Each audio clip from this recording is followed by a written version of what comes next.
डोमेग्राम लीळांच्या आजच्या 40व्या सत्रामध्ये आपण घेणार आहोत उत्तरार्ध 134 क्रमांकाची लीळा माहीमभट्टा बोध प्रकरण निरूपण। माहीमभट्टांची आणि स्वामींची प्रथम भेट डोमेग्राम या ठिकाणी राजमठामध्ये झाली या संदर्भातली 133 क्रमांकाच्या लीळेमध्ये आपण पूर्ण वृत्तांत पाहिलेला आहे। आणि आजच्या सत्रामध्ये माहीमभट्टांना बोध प्रकरण निरूपण या संदर्भामध्ये आपण बघणार आहोत। गोसाव्यांसी डोमेग्रामी राजमठी अवस्थान। आमच्या स्वामींना डोमेग्रामला राजमठामध्ये अवस्थान आहे। गोसावी ईश्वर प्रतीती केल्यानंतर माहीमभट्ट दिवसा गोसावी यांच्या दर्शना आले। म्हणजे आमच्या स्वामींनी भट्टोबासांना ईश्वर प्रतीती केल्यानंतर, ईश्वर प्रतीती म्हणजे ईश्वराची प्रतीती म्हणजे ईश्वरा संदर्भातला बोध। आता बोधाची व्याख्या आपण बघितलेली की जीवेश्वर भाव उमटणे याला काय म्हणतात, याला बोध असं म्हणतात। म्हणजे मी जीव आणि हे ईश्वर असं जेव्हा त्या जीवाला प्रतीत होतं त्याला बोध असं म्हटलं जातं। म्हणजे ईश्वराची प्रतीती येणे की हे ईश्वर आहेत अशी प्रतीती आलेली आहे।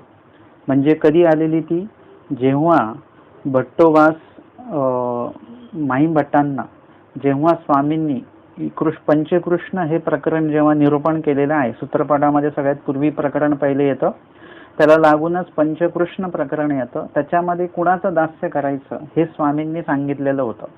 आणि त्यामध्ये मग 4ही अवतारांची नावं घेतलेली आहेत, परंतु माहीमभट्टांनी प्रत्येक अवतारासंदर्भात काही जी कारणं सांगितली ती यथार्थ कारणं त्यांनी ती सांगितली। आणि मग आमचे स्वामी शेवटी म्हणतात की मग माहीमभट्टी म्हणितले जी जी सन्निधान ते कैसे, यावर स्वामी म्हणतात ते ऐसे म्हणून आपल्याकडे श्री करे दाखविले। म्हणजे स्वतःकडे स्वामींनी अनुकार केला। जसं की आता मग तुम्हाला विद्यमान अवतार पाहिजे असतील आणि प्रस्तुत ज्यांचं सेवादास घडेल, करता येईल, जे सांगतील, ज्ञान देतील, तर मग आम्ही आहोत असं म्हणून स्वामींनी जे सांगितले जातं, देवे देव प्रकाशिला, देवानेच देवाचं म्हणजे स्वतःचा प्रकाश केला। परमेश्वरे परमेश्वर जाणीजे म्हणजे परमेश्वराने स्वतःची ओळख करून दिलेली आहे। आणि या ठिकाणी माहीमभट्टांना बोध झाला आणि बोध झाल्यानंतर मग मी जीव आहे हे त्यांच्या लक्षात आलं। अर्थातच हे माहितीच होतं त्यांना की मी जीव आहे, परंतु हे परमेश्वर आहेत हे माहीत नसतं। आपल्याला बाकी सगळ्या गोष्टी माहिती असतात, पण हे परमेश्वर आहे ते आपल्याला कसं कळणार। जसं तो कनाशीचा ब्राह्मण होता, त्याला मी जीव आहे हे माहिती होतं, पण हे ईश्वर आहेत हे माहीत नव्हतं। ते ज्ञान त्याच्याकडे नव्हतं। हे ज्ञान सगळ्यांकडे नसतं। सर्पदष्ट माळी त्यांना कळलं की कोणतरी सिद्ध पुरुष आहेत, पण हे ईश्वर आहेत हे त्यांना कळलं नाही। पारधी त्यांना सुद्धा नाही कळलं की हे परमेश्वर आहेत। असे खूप लोक तुम्ही जर का स्वामींच्या संपर्कात आलेले लोक तुम्ही बघाल तर त्यांना स्वामी काहीतरी विशेष आहेत, काहीतरी वेगळे आहेत दिसायला वगैरे, त्यांचं तेज हे सगळं त्यांना कळतंय, परंतु हे नेमके परमेश्वर आहेत हे त्यांना माहिती नाही। म्हणजे बोध नसल्यामुळे जर जोपर्यंत बोध होत नाही तोपर्यंत हे समोरची व्यक्ती कोण आहेत, काय आहेत हे कळत नाही। तसं बोध झाल्याशिवाय हे परमेश्वर आहेत हे कळत नाही। जर का बोध झाला नाही तर मग ते कळणार सुद्धा नाही। आणि म्हणून या ठिकाणी आमच्या स्वामींनी माहीमभट्टांना हे निरूपण केलेलं आहे। आणि मग ते म्हणतात की तरी आता येत सन्निधान ते कैसे, असं माहीमभट्टांनी जेव्हा विचारलं स्वामींना, मग आता सन्निधान कुणाचं लाभेल मला, कोण अवतार असतील आत्ता विद्यमान। तेव्हा स्वामी म्हणतात चैतन्यावर परमेश्वरू तो देव श्री चक्रधरू म्हणून आपल्याकडे दाखविले। स्वतःकडे त्यांनी दाखवलेलं आहे आणि माहीमभट्टांना बोध झाला। आणि मग गोसावी ईश्वर प्रतीती केल्यानंतर म्हणजे ईश्वर प्रतीती झाल्यानंतर स्वामींनी, गोसावी म्हणजे स्वामींनी ईश्वर प्रतीती केल्यानंतर म्हणजे देवाने त्यांना ईश्वराची म्हणजे स्वतःची प्रतीती करवली, त्यांना तो बोध स्वामींनी दिला। मुळामध्ये म्हणजे बोध हा कुणाकडनंही होत नाही, माझ्याकडनं सुद्धा होणार नाही, ना कुठल्याही अधिकरणाकडनं सुद्धा तुम्हाला बोध होणार नाही। कारण की वचन स्पष्ट आहे की बोध आणि बोधशक्ती ते येथून म्हणजे परमेश्वराकडनं आहे। या संदर्भामध्ये आमचे भट्टोबासांनी पण स्मृतीस्थळामध्ये म्हटलेलं आहे की काळाक्षरे बोध नाही, एकदम बरोबर बोललेले आहेत त्यांनी. पुस्तक वाचून तुम्हाला फक्त माहिती मिळेल, परंतु बोध जो होणार आहे त्या विषयासंदर्भातली जी काही उमट आहे, त्या विषयासंदर्भातला जो काही बोध आहे, तो स्वामींची जर का प्रवृत्ती असेल तरच तो तुम्हाला बोध होणार, अन्यथा बोध होणार नाही. भटोबासांना हे सांगायचं आहे की काळाक्षराने बोध नाही, म्हणजे तिचं अक्षर जड आहेत, निर्जीव आहेत, तर त्याच्यातनं तो उमट होत नसतो. आपल्याला असं वाटतं की मी हे वाचलं म्हणून मला बोध झाला, तसं नाही. तुम्हाला तो बोध होण्याची तुमची ती वेळ आहे, तुमची जी परवड आहे, परवड म्हणजे तो बरोबर तो काळ आहे, तो बरोबर जुळून येणार आहे. आणि त्यावेळेस तुम्हाला कोणतरी अधिकरण किंवा कोणतरी सांगणार असं कोणतरी उपस्थित होतील, किंवा एखादं पुस्तक उपलब्ध होईल आणि ते तुमच्याकडनं वाचल्या जाईल आणि मग त्याच्यातनं तो बोध होणार आहे. परंतु बोध हा पुस्तकातनं होत नसतो, पुस्तकामुळे होत नसतो. बोध हा अधिकरणांमुळे किंवा जीवामुळे कुठल्या होत नसतो. बोध हा परमेश्वराकडनंच होत असतो. फक्त माध्यम कोणतरी लागतं त्या ठिकाणी, निरूपण कोणतरी सांगणार असणार पाहिजे. तर परमेश्वर त्या ठिकाणी अधिकरणात अधिकरोनी म्हणजे अधिकरणाला तिथे मध्यस्थी करतात.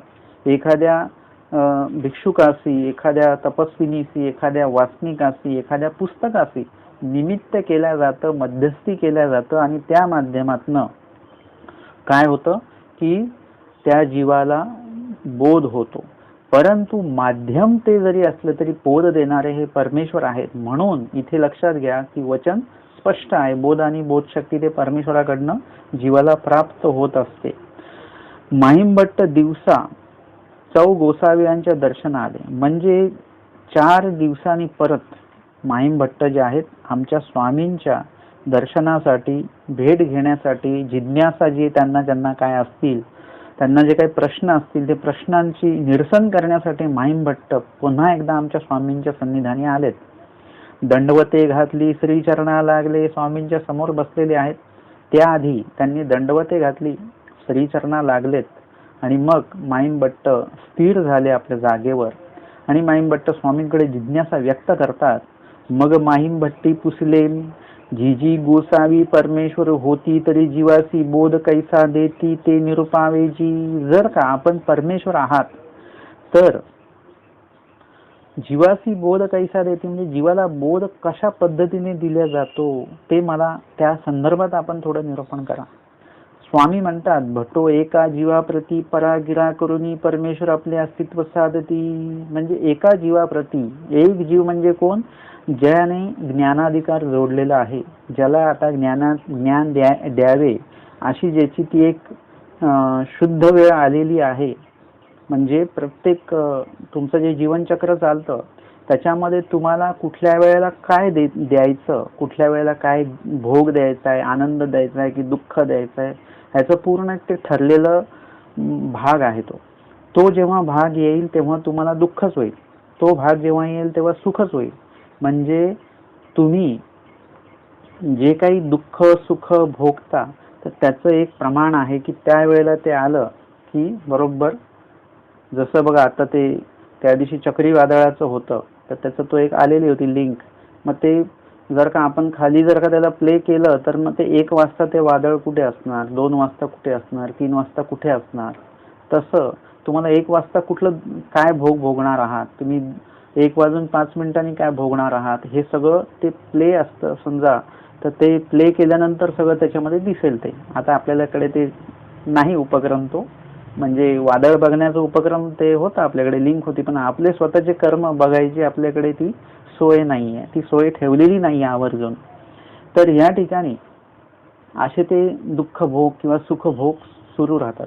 त्याच्यामध्ये जर का ज्ञान देण्याचा योग किंवा ज्ञान घेण्याचा योग जर का तुमचा तिथे प्राप्त होत असेल, देवानी द्यावाने आपण घ्यावं असं एक ती वेळ येत असते. मग त्यावेळेला काय होतं की बरोबर त्या ठिकाणी परमेश्वर ज्ञानदातृत्व करतात. मग एका जीवाप्रती म्हणजे ज्याला भूतभजन घडलेलं आहे, कारण अहेतुक भूतभजन ज्ञानाप्रती साधन सांगितलेलं आहे. म्हणजे जर का भूतभजन घडलेलं असेल, भूतभजनाची 21 पात्र सांगितलेली आहेत, तर त्यांच्या ठिकाणी निर्हेतुकपणे जर का भोजन घडलं असेल तर ईश्वर ज्ञानाचा अधिकार त्याच्यातनं निष्पन्न होत असतो.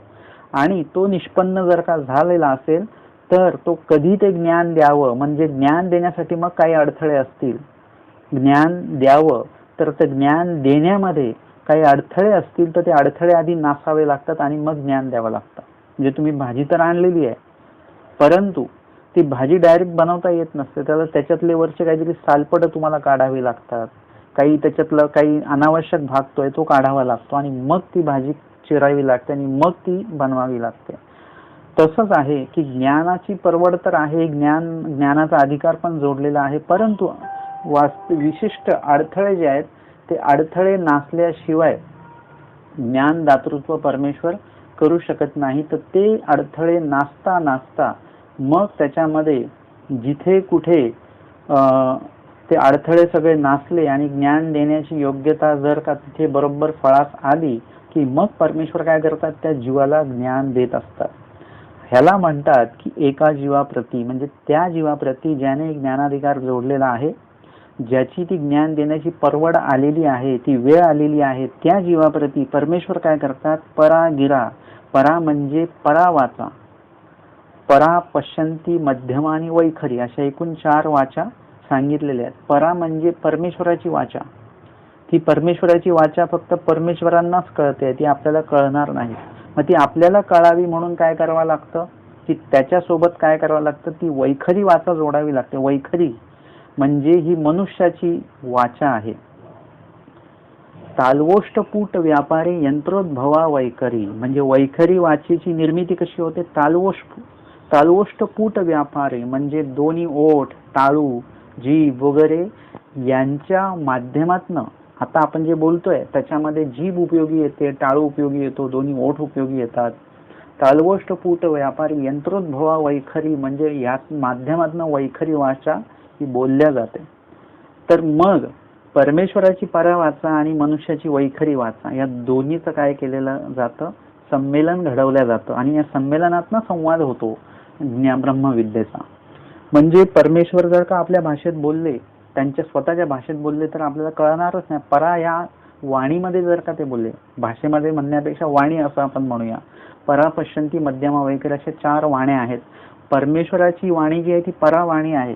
ती परावाणी आपल्याला काही समजणारच नाही.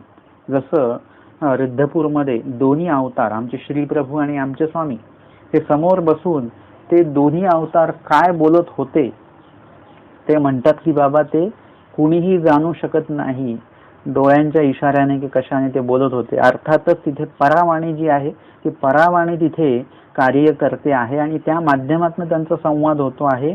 ते इतर तिथे आसपास असलेले कोणीही ते जाणू शकत नाही की त्यांचा काय संवाद झाला तो. तसं आता तो जो परावाणीचा जो संवाद आहे तो आपल्याला तसा नाही कळणार, परंतु तो जर का वैखरी वाणीतनं जर का तो आणला तर तो काय होईल, तो आपल्याला कळेल, आपल्याला तो समजेल. वैखरी वाणीतनं आला तर म्हणजे परमेश्वराचे काय विचार आहेत, परमेश्वराचं काय ज्ञान आहे ते वैखरी वाचेतनं जर का आपल्याला सांगितलं गेलं तर आपल्याला कळेल. आता वैखरी वाचेमध्ये पण विविध भाषा येतात. आता तुम्ही एखाद्या हिंदी माणसाला जर का मराठीत ज्ञान सांगितलं तर त्याला ते कळणार नाही. म्हणजे त्याची वैखरी वाणीच आहे, त्याची पण वैखरी वाणीच आहे, पण त्याची भाषा जी आहे ती वेगळी आहे. मग त्याला तुम्हाला त्या भाषेत सांगावं लागेल. एखादा इंग्रजी विदेशातला माणूस जर का आला तर त्याला तुम्हाला इंग्रजीमध्ये ते ज्ञान जे आहे ते त्याला द्यावं लागेल, तर त्याला ते समजेल. तसं परावाणीतलं जे ज्ञान आहे ते वैखरी वाणी थ्रू जर का ते दिल्या गेलं, त्या माध्यमातून जर का ते दिल्या गेलं तर त्या जीवाला ते ज्ञान जे आहे ते समजणार. म्हणजे आपल्या भाषेमध्ये बोललं पाहिजे ना.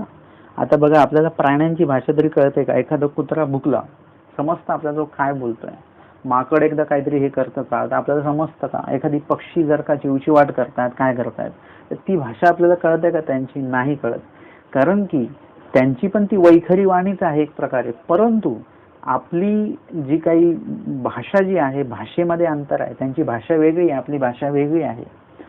खूप लोकांना तर असं आहे की मराठी लोक असतील त्यांना हिंदी भाषा समजत नाही, हिंदी लोक असतील तर त्यांना मराठी भाषा समजत नाही.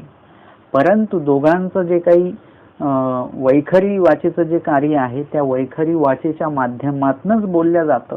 फक्त भाषा वेगवेगळ्या बोलल्या जातात, परंतु बोलण्याचं जे काही माध्यम आहे ते एकच आहे, ते म्हणजे वैखरी. तर अशा पद्धतीने परमेश्वर काय करतात की भटो एका जीवाप्रती परा गिरा करोनी, परा म्हणजे परा वाचा, गिरा म्हणजे वैखरी वाचा, करोनी परमेश्वर आपले अस्तित्व साधिती, आपलं अस्तित्व साधिती म्हणजे सृष्टीमध्ये परमेश्वर आहेत ते स्वामी काय करतात, वैखरीद्वारे त्या जीवाला पटवून देतात, त्याला बोध देतात. वैखरी अस्तित्वे परमेश्वर तीही ते अनुवर्तविती, आणि या माध्यमातून परमेश्वर काय करतात, सर्व जे ज्ञान आहे त्या वैखरीच्या द्वारे परमेश्वर जीवाला करतात. जो पुरुष विद्याधीन नव्हे तर विद्या अधिकारू आती, परमेश्वर बरोबर तो योग घडवून देतात. आणि इतर कुठल्याही विद्येच्या अधीन जेव्हा तो जीव नसतो त्यावेळेस त्याला ते ब्रह्मविद्या परमेश्वर देऊ शकतात. जसं दादोस होते, त्यांच्याकडे आधीच ते अन्य देवतेच्या विद्येच्या ते अधीन होते, बिढारावर बिढार दिल्या जात नाही, आणि म्हणून त्यावेळेस तुमच्याकडे इतर कुठलाही भाग नसला पाहिजे, मग तुम्हाला ब्रह्मविद्या दिल्या जाऊ शकते. बोधकाळी देवता परत्या सरती, बोध देता काळी देवता परत्या सरतात, म्हणजे त्यावेळेस त्यांना दूर सारलं जातं. किंवा बोधकाळी मळ करणे परते सारती, म्हणजे जीवावर जे काही मळ आणि कर्म जी लागलेली आहेत, 81,10 देवतेंचे मळ लागलेले आहेत, तर ते मळ काय केले जातात, ते बाजूला सारल्या जात. कवणी एकी अवसरी सकळ मळांचे परिसारण करून परमेश्वर जीवी आपली सत्ता शक्ती संचरती, तसं बोध देताना सुद्धा या सगळ्या गोष्टींचं परिसारण करून म्हणजे बाजूला सारल्या जातात, नाश केल्या जात नाही. ते तिथेच आहे. बोधाची प्रक्रिया संपली की परत ते जिथल्या तिथे होणार आहे.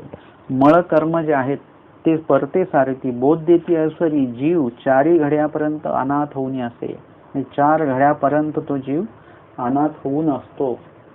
अर्थातच तो जो कालावधी आहे तो एक वेगळा कालावधी आहे, ज्याच्यामध्ये आपल्याला पूर्णपणे आपण पवित्र झालेलो असतो, आपले विचार पवित्र झालेले असतात, आणि अशा वेळेला परमेश्वराशी एक संधान आपलं साधत असतं. आणि या समोर स्वामींनी उद्धरणाची जी काही वचनं आहेत, उद्धरण वगैरे आणि अजून काही वचनं जी या संदर्भामध्ये उपयुक्त आहेत, अशी वचनं आमच्या स्वामींनी या ठिकाणी निरूपण केलेली आहेत. ही वचनं काय आपण आता निरूपणामध्ये घेणार नाही आहोत, कारण की तुम्हाला अजून वचनं पाठांतर करायची रीतसर क्रमाने, आणि त्या वचनांचं अर्थ पाठांतर करायचं आहे.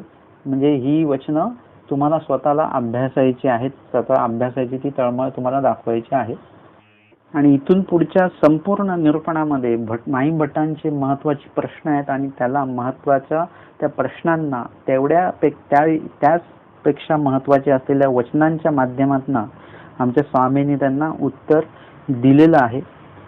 येथे स्वामी म्हणतात की परमेश्वर अधिकरणात अधिकरुणी परमेश्वराची उद्धरती, अधिकरणात अधिकरुणी म्हणजे परमेश्वराचे जे अधिकारी आहेत त्यांना निमित्त करून परमेश्वर काय करतात, जीवाला ज्ञान दातृत्व करतात, सेवादास्य घडवितात आणि त्यांचा उद्धार करतात. यावर माईम भट्ट विचारतात, जे अधिकरण नाही आणि परमेश्वराची निमुखे ज्ञान जोडलीची नाही, आणि अधिकार तरी फळाशी आला तरी तयाचे कैसे. बघा प्रश्न किती सुंदर आहेत.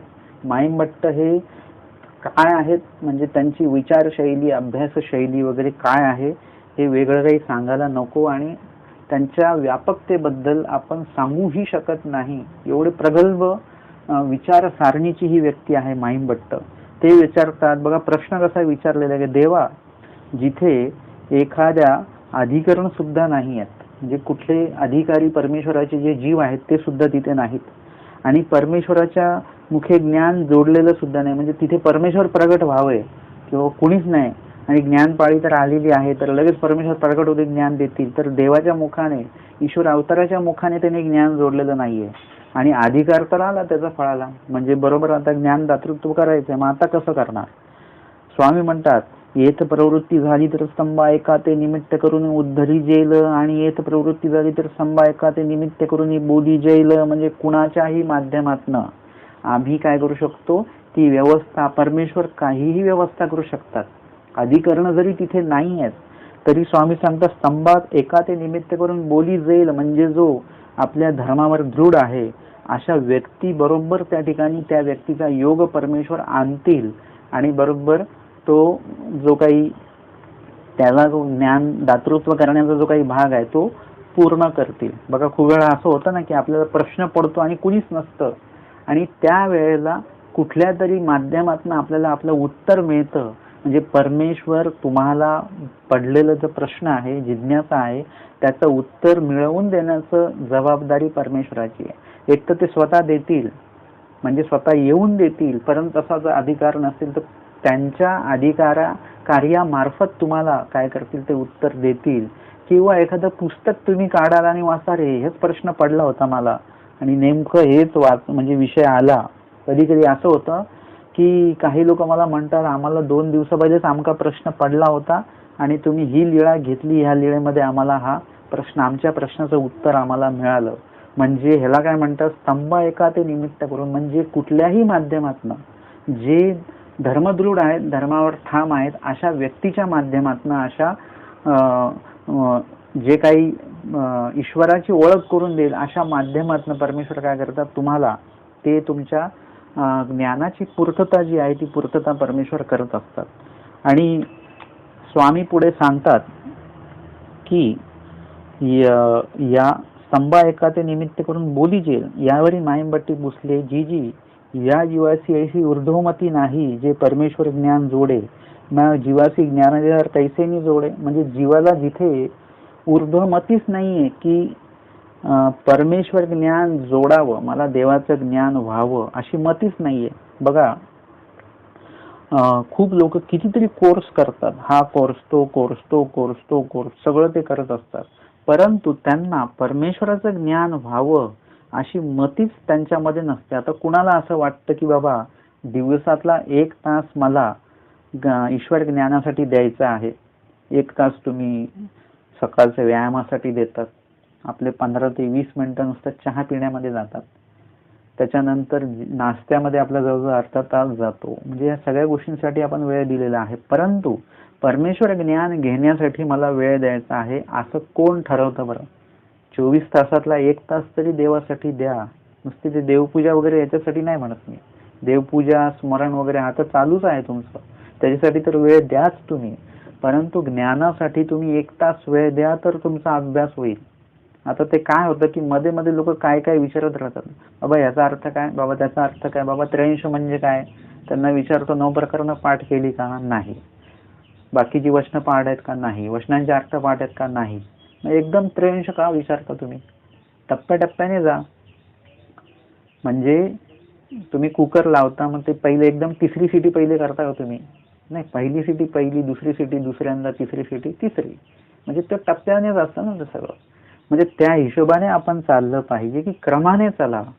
अभ्यास करताना गोंधळ करू नका. वचन पाठांतर करा सगळ्या आधी, त्याच्याशिवाय तुम्हाला पुढचा अभ्यास नाही. मार्ग पद्धतीने अभ्यास असा आहे की आधी वचन पाठांतर करावी लागतात, मुखोद्गत करा, पाठांतर स्वतःच आहे की नाही ते बघा, आणि नंतर मग वचनाचा अर्थ. इथे काय झालेलं आहे की ज्ञान मिळायला लागल्यानंतर आपली अशी परिस्थिती झालेली आहे की हे ऐकू का ते ऐकू, हे अभ्यासू का ते अभ्यासू, आणि मग मोठे मोठे प्रश्न आपण करतो. परंतु जेव्हा तुम्ही मोठा प्रश्न करता तर त्याच्यासाठी तुमच्याकडे बाकीचा बॅकग्राऊंड आहे का? म्हणजे त्याच्या आधीचं वचन तुम्हाला माहिती आहे का? नाही. तो सारोळा कुठला चालू तुम्हाला माहिती आहे का? नाही. मग तो प्रश्न तुम्ही कसं काय विचारता? तर तसं नसलं पाहिजे. आपल्याला अभ्यास तुम्ही जोपर्यंत क्रमाने करणार नाही तोपर्यंत तुम्हाला अजिबात काहीही बोध होणार नाही. तुम्ही प्रश्न विचारला तर त्या प्रश्नाचं उत्तर मिळेल, पण ते उत्तर मिळून तुम्हाला काहीच उपयोगाचं नाही. म्हणजे बघा, तुम्हाला मी उदाहरण देतो. आता एक नवीन ताजं उदाहरण आठवलं. एक साधारणतः एक प्रश्न म्हणजे पद्धत अशी असते की भात आधी वाढला जातो आणि मग नंतर डाळ जी आहे ती डाळीवाला जो आहे तो नंतर येतो. म्हणजे आधी भात वाढला की नंतर डाळ. पण लक्षात घ्या की आधीच जर का आपल्याकडे नुसतं ताट आहे, त्याच्यामध्ये वाटी बिटी काही नाही, आता ते भातावरच आपण डाळ घेणार, परंतु आधी काय झालं, डाळवाला आधी आला. मग आता डाळ घेणार कशामध्ये? कारण अजून भातच नाही वाढलेला आहे. मग काय आपण म्हणतो, नाही आधी भातवाल्याला पाठवा मग डाळ वाढा. किंवा आधी तूपवालाच येऊन गेला, आता डाळ भात नंतर तूप वर वाढलं जातं. आपण आधीच तूपवाला जर का आला तर मग कसं होणार? म्हणून लक्षात घ्या, आपण वाढण्याच्या याच्यामध्ये पण आपण क्रम असतो की आधी भात मग डाळ आणि मग तूप. तसंच तुमच्या या ज्ञान घेण्याच्या प्रक्रियेमध्ये सुद्धा क्रम असला पाहिजे. त्या क्रमाने जर का तुम्ही ज्ञान घेतलं तर ते बरोबर व्यवस्थित होणार आहे. नाहीतर मग काय होईल, थोडा गोंधळ होईल की तुम्हाला जे मिळालेलं आहे ते ठेवायचं कुठे, ते यूज कसं करायचं हे तुम्हाला लक्षात येणार नाही. आणि म्हणून या ठिकाणी तो क्रम आहे. जसं चहा आला, चहा आता हे उदाहरण अजून परफेक्ट आहे मी जे देतोय ते, की तुमच्याकडे चहा वाढायला आलेला आहे बरं का. प्रत्येकाच्या हातामध्ये रिकामे कप दिले गेलेले आहेत आणि चहा वाढायला आला. परंतु तो चहा आलेला तो तुम्ही काय करणार, कपामध्ये घ्या. कप हे तुमच्याकडे आधी आलेलं साधन आहे, तर तुम्ही त्याच्यामध्ये ते घेऊ शकता आणि मग ते पिऊ शकता. परंतु तुमच्याकडे कप आलाच नाही, चहा आला आधी, आता तुम्ही घेऊ शकता का? तो चहा जरी आलेला तर तो ठेवायचा कुठे? म्हणजे तुमच्याकडे त्याचा तुम्हाला चहा तर मिळाला, परंतु चहाचा जो क्रम आहे, तो चहा घेण्याचा जो काही भाग आहे तो तुम्हाला मिळालेला नाही. तसं तुम्हाला क्रमाने जेव्हा ज्ञान येतं ना, तेव्हा त्या पुढचा प्रश्न म्हणजे क्रमाचा जो प्रश्न असतो ना, तो बरोबर तुम्हाला लावता येतो की हा बरोबर हे इथे ठेवायचं आहे, हे इथे ठेवायचं आहे, हे इथे ठेवायचं आहे, हे बरोबर तुम्हाला येतं. परंतु एखादं ज्ञान असं येतं, त्रिंश म्हणजे काय, जिथे परमेश्वरच माहिती नाहीये, सद्ब्रह्मच माहिती नाही, मायाच माहिती नाहीये, एकदमच आपण ते विचारून बसलो, तर तसंही होता कामा नाही. क्रमाने जर का केलं तर ते अधिक उत्तम ठरतं. तर या ठिकाणी आपण हे बघितलं की स्वामींना माहीमभटांनी प्रश्न केलेला आहे की जीवाशी ऊर्ध्वमतीच नाही की देवाचं ज्ञान आपल्याला व्हावं, मग जीवाशी ज्ञानाधिकार कैसे जोडे, म्हणजे मग भूत भजनाधिकार ज्ञानाधिकार तो जोडतो, पण जोडतोही कसा, म्हणजे त्याच्यासाठी तर ऊर्ध्वमती गती काहीतरी लागते की नाही. स्वामी म्हणतात, भटो तुम्ही म्हणत आता तैसेची, तुम्ही जे म्हणत असा ते तैसेची, तुम्ही बरोबर बोलताय. पण आद्यंती दैव मध्ये पुरुष, म्हणजे आधी आणि अंती दैव असतो, म्हणजे परमेश्वर अशा काही गोष्टी घडवतात आणि त्या जीवाला तो सुरुवातही परमेश्वर करून देतात आणि शेवट सुद्धा काय करायचं तो परमेश्वराच्या कडे तो भाव आहे. आणि मध्ये पुरुष म्हणजे मध्ये जीवाने जे काही नुसतं उपयोगी जाण्याची जी प्रक्रिया आहे ती जीवाची आहे. माईभट्ट विचारता, जी आधी दैव कैसे व्यापार आहे, म्हणजे दैवाचा व्यापार म्हणजे परमेश्वर कसा काय आधी तिथे उपयोगी पडतात, म्हणजे कशा माध्यमांना. यावर स्वामी सांगतात की अयोग्य ते योग्य करीती योग्यसी परमेश्वर ज्ञान देते. अयोग्य जीवाला परमेश्वर योग्य करतात आणि योग्य झाल्यानंतरच ज्ञान देतात. योग्य झाल्याशिवाय परमेश्वर सुद्धा जीवाला ज्ञान देऊ शकत नाहीत. आणि जरी परमेश्वराने दिलं जबरदस्ती तरी त्या जीवाला ते ज्ञान होऊ शकत नाही, म्हणजे तो ते ज्ञान धरू शकत नाही. आता ज्यांनी भटोवासांना आणलं, आता भटोवासांना आणलं तर भटोवासांना ज्ञान झालं, अनुसरण झालं. परंतु ज्यांनी भटोवासांना आणलं स्वामींच्या सन्निधानी, म्हणजे देवाने ज्यांना निमित्त करवलेलं आहे, असे दादोस यांना ना ब्रह्मविद्येचं ज्ञान झालं ना त्यांना अनुसरणाचा, हा प्रश्न पुढचाच आहे, अनुसरणाचं झालंच नाही. पण साधं ज्ञान सुद्धा त्यांना झालं नाही, म्हणजे हे ईश्वर आहेत ही प्रतीती सुद्धा त्यांना आली नाही. सारंग पंडितांना सुद्धा ब्रह्मविद्येचं ज्ञान त्यांनी काही झालं नाही. ही सगळे लोक ब्रह्मविद्येला काय करतात आहेत, अवघेरतात, हे म्हणजे ते अयोग्य आहेत. परमेश्वराने योग्य करू म्हटलं त्यांना, परंतु ते योग्य झाले नाहीत आणि योग्य न झाल्यामुळे त्यांना मग ज्ञानदातृत्व सुद्धा देणे नाही. परमेश्वराने प्रयत्न केला की यांना योग्य करावं आणि योग्य झाले की ज्ञान द्यावं. अशा पद्धतीने भाईदेव आणि लखुमदेवाचं उदाहरण आपण बघू शकतो भिंगारचं, की भाईदेव व्यास हे योग्य झाले, परंतु त्यांचे जे भाऊ होते ज्यांना पिसं लागलेलं आहे लखुमदेव, ते काही योग्य झाले नाही, तर त्यांना नाही देऊ शकले. आमचे स्वामी म्हणतात त्यांच्या आईंना की यांनी जर का बघितलं असतं आमच्याकडे तर ह्यांना सुद्धा ह्यांचं पिसं पण आम्ही घालवलं असतं. म्हणजे आधी योग्य करावं लागतं देवाला, आपल्याला योग्य व्हावं लागतं आणि मग परमेश्वर देणार. पण आपण योग्य झालोच नाही तर मग देणे नाही. कवणा कवणी व्यसन आणि योग्याची परमेश्वर ज्ञान देते, हा परमेश्वराचं कड स्वामी सांगतायत. कवणा कवणी व्यसन, कवणा कवणी व्यसन या जीव उद्धरी देते हेची व्यसन. आणि कुठल्या अवताराला कुठलं व्यसन, कुठल्या अवताराला कुठलं व्यसन. परंतु आमच्या स्वामींचा जो अवतार आहे तो कसा आहे, उद्धरण व्यसनी अवतार आहे. म्हणून स्वामी म्हणतात येथ जीव उद्धरी देते याची व्यसन. हे अवतार स्पेशली म्हणजे जीव उद्धरण्यासाठीच झालेला आहे. यांना उद्धरण व्यसनी अवतार असं म्हणतात. एका सृष्टीमध्ये एकच उद्धरण व्यसनी अवतार होत असतात आणि ते सृष्टीपर्यंत कायम असतात. जे काही लोक म्हणतात आहे ना की आता स्वामींनी 1000 वर्षाचं आयुष्य स्वीकारलेलं होतं आणि त्याच्यानंतर आता 800 वर्ष संपलेली आहेत, आता 200 वर्ष बाकी आहेत, नंतर कसं होईल, काय होईल, असं जे लोक काही म्हणतात त्यांच्यासाठी हे उत्तर आहे की परमेश्वराला अवतार घेण्यासाठी कुठलंही कर्म जोडण्याची गरज नाही, किंवा अवतार किती दिवस ठेवायचा यासाठी परमेश्वराला कुठल्याही प्रकारचं कार्य करण्याची गरज नाहीये, किंवा कुठल्याही प्रकारचं कर्म जोडण्याची गरज नाहीये. जीवासारखं त्यांनी इतक्या वर्ष जगावं, तितक्या वर्ष जगावं अशासाठी कुठली सिद्धी घ्यायची परमेश्वराला गरज नाही. परमेश्वराला जेवढ्या दिवस वाटेल तेवढ्या दिवस ते अवतार आपल्या ठेवू शकतात. आता सांगा, चक्रधर स्वामींनी आयुष्य स्वीकारलं असं तुम्ही म्हणता, दत्तात्रय प्रभूंनी कोणापासून आयुष्य स्वीकारलं का? चतुर्युगी अवतार आहेत ते, त्यांना काहीही नाही, जे आहेत ते तसेच आहेत. ते ना म्हातारे होणार, म्हणजे ते अवतारांमध्ये ना ते वृद्धत्व येणारे वगैरे काहीही तसं होणार नाही. म्हणजे परमेश्वर स्वयं आहेत, स्वतंत्र आहेत. त्यांना किती दिवस अवतार ठेवायचा आहे, नाही ठेवायचा आहे, विलीन व्हायचा आहे, हे त्यांचा प्रश्न आहे. म्हणून परमेश्वराला कुठल्याही जीवाने आयुष्य द्यावं आणि देवाने राहावं हीच मुळात मानव पंथातला या म्हणजे हा जो काही विचार आहे की देवाचा आता 200 वर्षांनी अवतार संपेल, ही जी काही विचार सारणी आहे ही खूप मोठी शोकांतिक आहे की आम्हाला अजून सुद्धा देव कळला नाही, परमेश्वराचं अगाधत्व कळलं नाही. जे परमेश्वर जीवाचा उद्धार करायला आलेले आहेत तेच जीव म्हणतात की 200 वर्षानंतर स्वामींचा अवतार संपेल. आणि का इतक्या दिवस का होता, तर उधळीनाथामुळे होता की त्यांनी परमेश्वराला आमच्या आयुष्य दिलं होतं काटोलला, आणि म्हणून आमचे स्वामी इतक्या दिवस टिकले. म्हणजे ही विचारसारणी इतकी हास्यास्पद आहे आणि दुःखदायक सुद्धा आहे की आपण परमेश्वराला काय समजून बसलेलो आहोत. इथे या ठिकाणी चक्रधर स्वामी उद्धरणस्नी अवतार आहेत आणि ही सृष्टीपर्यंत ते नित्य आहेत, आपल्या स्वरूपी विलीन होणार नाही हे अवतार. आणि म्हणून यांच्या ठिकाणी सगळ्या अवतारांपेक्षा एक विशेषता आहे की हे उद्धरण व्यसनी आहेत.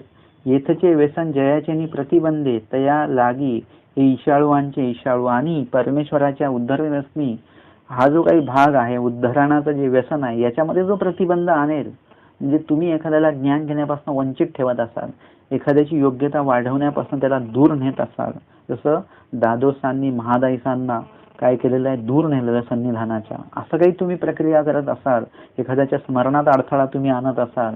बघा, मी ते मागेही तुम्हाला सांगितलेलं होतं की तुम्ही एखाद्या स्थानाला गेले मोठ्याने जय करता, हे बंद करा. हे तुमच्यामुळे जर का एखाद्याचं स्मरण तुटलं, म्हणजे तुम्ही तो ईश्वर स्मरणाच्या सन्निधानातून तुम्ही त्याला बाहेर काढलं, त्याच्यामुळे काय होणार की त्याच्यामुळे तो ईश्वराशी तुटल्या जाणार, आणि ईश्वराच्या ज्या उद्धरण कार्यामध्ये तो लागलेला होता, म्हणजे परमेश्वराच्या उद्धरणाचं जे काही कार्य चालू आहे त्याच्यामध्ये तो सहभागी होता, तुम्ही त्याला त्याच्यातनं लांब काढलं, तर स्वामी सांगतात हे ईशाळवांचे ईशाळू, म्हणजे रागीटाचे रागीट आहोत ना आम्ही. म्हणजे त्या व्यक्तीचा, म्हणजे तुम्ही जर का तसं केलेलं असेल तर तुमच्याबद्दल थोर खंती परमेश्वराला येईल. अशा पद्धतीने स्वामींनी या ठिकाणी माहीमभट्टांना निरूपण केलेलं आहे. आणि माहीमभट्ट एकदा त्यांना बोध झाला, आणि बोध झाल्यानंतर ते काही घरीच थांबले नाहीत, ते पुन्हा पुन्हा आमच्या स्वामींना भेटायला 4-8 दिवसामध्ये यायचे, आपले पूस प्रश्न करायचे, शंका स्वामींच्या समोर ठेवायचे, आणि मग आमचे स्वामी सुद्धा त्यांना त्यांच्या शंकेच्या अनुसार उत्तर द्यायचे. माहीमभट्ट अत्यंत प्रकांड पंडित विद्वान, अत्यंत चांगल्या विचारसारणीचे होते, आणि त्या पद्धतीचे प्रश्न त्यांचे स्वामींच्या समोर ते असायचे. आणि माहीमभट्टांच्या भेटीनंतरचे जे काही प्रश्न आहेत, तर मी असं म्हणेल की काही काही प्रश्न असे आहेत की ते प्रश्न माहीमभट्टांनाच माहिती आहेत आणि त्याचं उत्तर आमच्या स्वामींनाच माहिती आहे. माहीमभट्टांचे प्रश्न स्वामींनाच कळतात आणि स्वामींचं उत्तर माहीमभट्टांनाच कळतं. इतकं ते गहन त्यांची ती चर्चा आहे. काही काही त्यांचे प्रश्न आपल्या डोक्यावरून निघून जातात, किंवा त्यांची जी काही म्हणजे विचारसारणी आहे ती किती उच्च प्रतीची आहे, किंवा किती गहन आहे, किती अभ्यासपूर्ण आहे, चिंतनपूर्ण आहे, याचा अंदाज सुद्धा आपल्याला लागत नाही. अशा प्रकारचे माहीमभट्टांचे जिज्ञासा आहेत. माहीमभट्टांचं या मानव पंथासाठी ते योगदान आहे. लीळाचरित्र असेल, इतर काही पूस प्रश्न असतील आणि सेवादासी असेल, या सगळ्याच बाबतीमध्ये माहीमभट्ट अप्रतिम असे ते होते. आणि म्हणून आजच्या या सत्रामध्ये आपण डोमेग्रामीचे लीळा या 40व्या सत्रामध्ये आज आपण घेतलेले आहेत उत्तरार्ध 134 क्रमांकाची लीळा, माहीमभट्टा बोध प्रकरण निरूपण. तर आजच्या या सत्रामध्ये आपण या ठिकाणी थांबूया, या लीळेचे अवश्य चिंतन करा. दंडवत हो.